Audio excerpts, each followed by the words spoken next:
the collective control of the world is divided from feminine collective and masculine collectives. The feminine collective, which is women, could be a masculine collective actually, because women can take a man spirit and actually be just men. Manly women are not actually women; they're actually men that are women that are taking a man spirit. And women can do it, and there's nothing really wrong with it, because the man spirit in many ways is dominant and aggressive, influenced by aggressive, dominant men. And so why would a woman want to take a man spirit? Because they want more control and power and ability. And ultimately, why would a woman want to take a woman's spirit? Because they have more authority, even though they have no authority, and why it's frustrating. So there's many things we don't know, and there's many things we think we do know, but we don't know. The collective of the feminine collective is cohesive and one, meaning women agree to disagree all as one collective.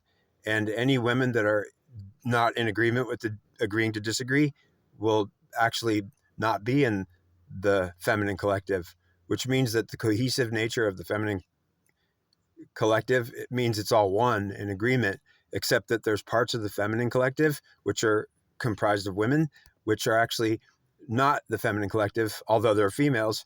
They're actually what they call Amazons, or they're actually men. They're just women that take the man spirit for whatever gain it could have, that men want them or force them to do it. Yeah, if you're going to work for me, girl, you're going to take me and my spirit. I'm not taking yours, and you won't take yours either. You'll take mine. And ultimately, men usually won't insist on that. Women will actually insist on it. A woman will say, yeah, I want the stronger, more aggressive spirit so I could survive. And ultimately, it's not an authority. The actual authority is the feminine, but the feminine as a collective is in rebellion against the masculine collective, which is individual. So the masculine collective is much different from the feminine collective. The masculine collective is made of and comprised of a bunch of segments of degrees.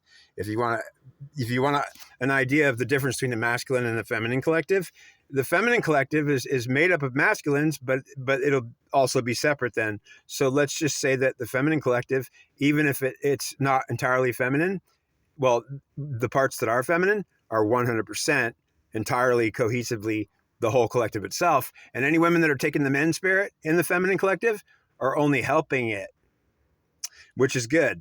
Meaning the feminine collective is all in agreement to disagree with men and disagree with the fact that they're the true form of authority, which doesn't have any authority, and why they will also be against men, even though they're not actually. Which makes it so that if you look at a circle that's 360 degrees, the whole circle is the feminine collective. And they're one whole circle. They're not degrees. The feminine collective is not split up. They all agree that they disagree with men. And the men think they're in charge, but they're really not. They shouldn't be anyways. And so the entire feminine collective is in agreement that it's going to tend to disagree with all men, even though they're going around agreeing with all men and then secretly disagreeing or being in disagreement, all the conflict of women and why they have all these emotional issues. It's all for a reason. The men collective is much different. It's an individualized collective. It's not one circle. It's 360 degrees. So if you look at the masculine collective, you won't see one circle. You'll see a circle with 360 degrees in it, and you are recognizing it not as one circle or one collective, but an individualized collective of separate segmented parts, which are compartmentalized, which means that men are not on a collective, which entails the entire collective. Men are on a segment of a possible 360 degrees, and each man will be on maybe 1 or 2 degrees or just 1 degree, or even some men might be on the female collective. But the idea is men will actually use their entire collective segmented and in degrees, and the men will choose to be individualized in each degree, so a man who's using his entire collective is only using 1 degree of it. It doesn't really make any sense, does it? Because how could the man use the entire collective? It's compartmentalized. The entire collective is individualized, which means that only women could use the entire collective all at once. So they'll all be in agreement together or in disagreement together, whether they're fooling themselves or not. The feminine collective won't be segmented or compartmentalized. It'll either agree to disagree and rebel, even if it's pretending to get along, or it'll it'll go one way or the other, and all the women will be in some form of total agreement with whatever they're doing. And all the men will also be in agreement that they're not going to do what the women are doing, that all be in agreement. The men will all be in agreement that they're all going to be separate and compartmentalized because they're all individuals. And so each man will consider what's important to him is that he's not the other man or the other degree or even the entire collective, but he'll say that the entire collective is my one degree. It is the entire collective. The entire masculine collective is not one circle of all men agreeing on anything. The entire masculine collective is merely each degree recognizing its own individuality, as the entire collective is individuals, which are not one collective. The masculine collective is not one thing. It's 360 things all the time. Each man being, I'm separate from you. That's what makes me an individual. I won't connect. I'm not in agreement with all men are not in agreement. All men are in an agreement that they will be not as one, but as separate, not one.